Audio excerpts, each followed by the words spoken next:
समुद्र की गहराइयां का रहस्य आज भी बरकरार है। समंदर के गर्भ में अद्भुत जीव जंतु, दुर्लभ पौधे और हैरान कर देने वाले बैक्टीरिया मौजूद है।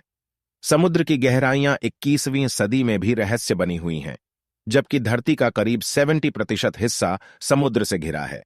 इसकी औसत गहराई किलोमीटर में आंकी जाती है। समुद्र को जीवों के सबसे बड़े बसेरे के रूप में भी जाना जाता है, लेकिन दिक्कत यह है कि इनका बसेरा भी सुरक्षित नहीं रह गया है। समुद्र की गहराइयां बेहद ठंडी, अंधेरी होती हैं और कभी-कभी तो ज्यादा दबाव के कारण यहां ऑक्सीजन भी काफी कम हो जाता है।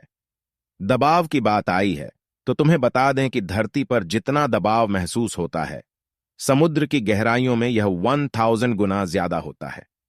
इतना ज्यादा दबाव कि बायोकेमिस्ट्री भी यहां फेल हो जाए। इतनी मुश्किलों के बावजूद सच्चाई यह है कि समुद्र की तलहटी में रहने की 1% से भी कम जगहों का अभी तक पता चला है।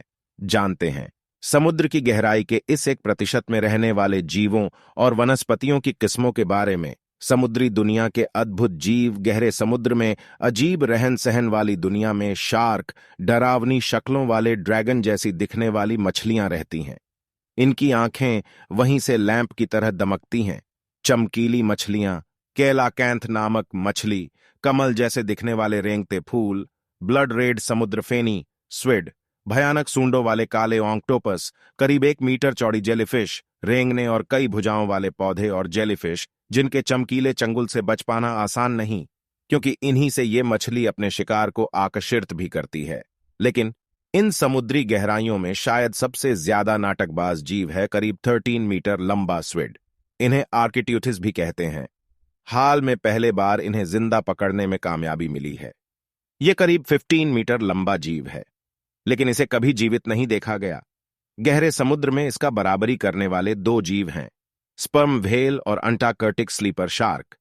यहीं रहकर ये अपने लिए शिकार तलाशती हैं। समुद्र की बेहद गहराइयों में बैक्टीरिया, यह कर ताज्जुब होगा कि समुद्र की बेहद गहराइयों में बैक्टीरिया, कीड़ों और दूसरे केकड़े झींगे जैसे क्रस्टासियस पाए जाते हैं। जैसे खेतों में कई तरह के कीड़े मकोड़े और किस्म किस्म के पौधे दिख जाते हैं, वैसे ही समुद्र की तलहटी में भी पाए जाते हैं। लेकिन वहां जो दिखते हैं, धरती पर पाए जाने वाले से अलग होते हैं। समुद्र में पाए जाने वाले कीड़े मकोड़े बर्फ खाते हैं। यह बर्फ ऊंचाई से यहां तक गिरकर आती है। समुद्र के ज्यादा गहरी तली में जीवन होने की कल्पना करना संभव नहीं है, लेकिन 2003 में शोधकर्ताओं ने पाया कि कई अजीब किस्म के बैक्टीरिया 300 मीटर की गहराई में पाए जाने वाले चट्टानों में पाए गए गहरे पानी में कोरल रीफ। शोधकर्ताओं ने प्रशांत महासागर के सीफ्लोर पर यह रिसर्च किया था। उन्होंने अपनी रिसर्च में पाया कि लाखों साल पहले से वे इन चट्टानों में खाते पीते पनपते रहे हैं। गहरे में मौजूद मूंगा भित्ति, कोरल रीफ से तो काफी चौंकाने वाले तथ्यों का पता चला। वहां करीब 6000 मीटर की गहराई में, जहां पानी का तापमान 2 डिग्री सेल्सियस था, ये चट्टानों के आसपास पाए गए। इतना ही नहीं, ये बैक्टीरिया उष्णकटिबंधीय यानी ट्रॉपिकल क्षेत्रों और उथले पानी में भी मजे में रह रहे हैं। आयरलैंड से न्यूजीलैंड तक ये धीरे धीरे पनपते मिले हैं और इनका पता तब चला जब तेल की खोज के दौरान खनिकों ने इन्हें यहां आहिस्ता आहिस्ता पनपते पाया। लेकिन इन्हें उस समय ज्यादा नुकसान हुआ जब मछुआरों के मछली पकड़ने के लिए इन इलाकों में बड़े बड़े जाल डालना शुरू किया। समुद्र में 2 मीटर लंबी बैक्टीरिया, इन जाल से मूंगा भित्तियों को कितना नुकसान हुआ होगा। केवल 2002 में नावरे के नजदीक 100 वर्ग किलोमीटर क्षेत्र में ये भित्तियां देखी गई थीं।